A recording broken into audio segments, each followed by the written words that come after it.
Pemirsa, sejak COVID-19 melanda Indonesia, kasus dugaan investasi bodong semakin marak. Kerugian secara nasional mencapai 5 triliun rupiah. Untuk itu, Kramo Bali mesti berhati-hati dalam memilih investasi. Pengamat investasi Profesor Gede Sri Dharma mengatakan, gaya hidup FOMO atau Fear of Missing Out menjadi salah satu penyebab masih adanya masyarakat yang tertipu dengan investasi ilegal. Padahal sebelum berinvestasi, calon investor tentunya telah diprospek oleh agen atau afiliator akan keuntungan dari menjalankan investasi ilegal tersebut. Karena perasaan FOMO atau takut ketinggalan aktivitas tertentu, termasuk ketinggalan investasi yang sedang happening, sehingga masyarakat pun terketuk untuk mencoba.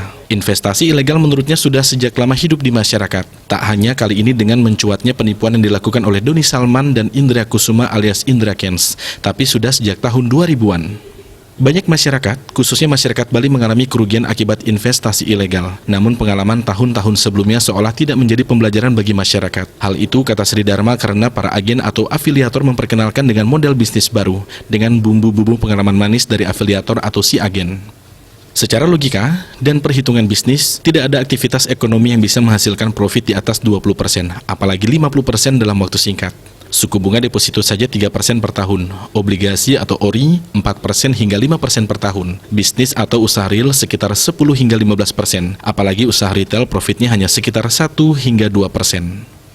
Begitu juga investasi saham di pasar modal. Profit dari kenaikan harga saham di atas 20% atau kenaikannya tidak wajar akan disuspend oleh OJK selaku regulator. Maka dari itu, masyarakat lebih aman dalam berinvestasi di pasar modal. Menurut Sri Dharma, dengan logika profit tersebut, seharusnya Kramo Bali bisa memilah-milah investasi yang aman dan sehat dan yang merugikan. Cita Maya Bali Pos melaporkan.